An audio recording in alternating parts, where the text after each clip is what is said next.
So I guess what we all do is we want to be successful. I think success probably is defined by how consistent you can be in terms of the way you perform, no matter what it is that you're trying to perform. And I think two things probably enhance that. First of all, you got to have knowledge. You got to have belief. And sometimes it's difficult to develop that knowledge because you got to go through some hard lessons of learning and growing to develop that. And it's a big part of preparation, which you have to invest a lot of time in. And then the other part of that is relationships and caring enough to communicate because you're confident in what you're doing, because you have the knowledge, and now you communicate it, and the relationships that you have with the other people on the team, actually help you feel good about communicating. And that helps everyone play smart, that helps everybody play better. And I guess that's what you continue to strive for players, for your team, for individuals, so that we can get the kind of consistency and performance that will help us be successful. And that's a challenge every week. It's a challenge every day. And hopefully people are motivated to do that and doing the best they can to make the progress we need to make to try to improve. Start here with Charlie. Hey, Coach. After the game, you sounded pretty optimistic about Malachi and where he is. Just how has he progressed this week, and the same for, I guess, CJ and Brady? Yeah, he's both guys have practiced, so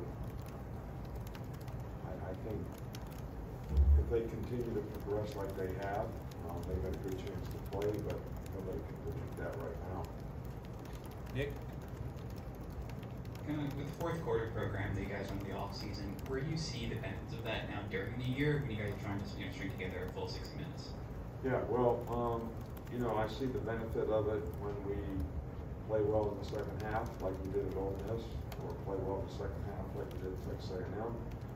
I don't see the benefit of it when we lose our sort of intensity in the last game and don't play well in the second half, and don't beat the other team in the second half. So. But I think that may be a little more psychological than it is physical. But I do think that 8 games in a row is a grind, psychologically and physically for everybody. And this is the hump time of the season.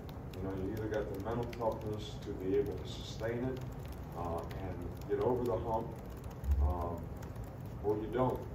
And hopefully we got enough guys on our team that have enough mental toughness that they'll be able to do that for another week, and then bye week gets everybody a little freshened up. Chase? I've heard you mention in the past, I think most recently about a year ago, that sometimes going up tempo can help an offense find its rhythm. Is that a characteristic that you think this offense has? Well, I think when you go up tempo, you only get a rhythm if the up tempo is helping you have successful plays. But the successful plays still come from execution. What is your footwork? What is your hand placement? How's the back press the hole? What's the quarterback reading? It's a whole myriad of things. Do we block the right guys on the perimeter? All these things make plays successful. So when you have successful plays and you can stack them back to back and you go with tempo, I think that really puts the defense on their heels. But when you go up tempo and the play doesn't work, that doesn't help. So it still all comes back to fundamental execution. When everybody fundamentally executes, then you have a much better chance to have successful plays and have consistency in what you're doing. So if you can go fast and do that, I think it can put the defense on its heels. But first thing you got to do is execute. Got Tony. If not, we'll wrap up. Anybody else on this? Cody. We've seen Terence Ferguson kind of suit up the last couple games, but hasn't gotten into the game. How's his ankle doing? And he's doing better. He's practicing every week. I think he's getting better every week. I think he's closer to probably 100%, this week than he has been. Those high ankle sprains are not easy to sort of get over. It takes a little while to develop the ability to push off and have explosive power, which is hard to play in the offensive line if you don't have that. He's worked his tail off to get where he is, and he's really worked hard in practice and gone through a lot to get back to where he is, but I think he's getting pretty close to being where we need him to be. We'll finish up two more, Cody, and then a follow-up with Charlie. In a previous interview, Terry and Arnold said that of the guys in the DB room, that Caleb Downs is the one who's most like you. I was curious, one, what your thoughts were on that, and two, whether or not you agree with it.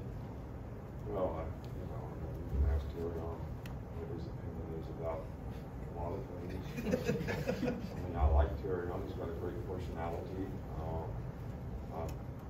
I don't evaluate the personality as a player in the room. I like Caleb Downs. I think he's got a lot of good characteristics as a person. He's got a great competitive attitude about how he goes about things, how he prepares. He's very serious. He pays attention to detail. Really has a lot of pride in performance. I don't know if anybody can say that about me, so I'm not comparing myself to him at all. But I like the intangibles that he plays with and that he has as a person. Finish up with Charlie. And sticking with the DBs, with Kool-Aid, how have you seen him kind of grow and mature and become maybe a leader of that DB room? You know, he's done a good job. I think, you know, he has a lot of confidence in what he's supposed to do, and I think he's starting to see the importance of how influencing other people can actually create value for himself. But that's a little harder to do at corner than it is when you're playing safety or star, because you're in the middle of things and you're making calls, but he's done a good job of that. All right, Coach, thank you. All right, thank you.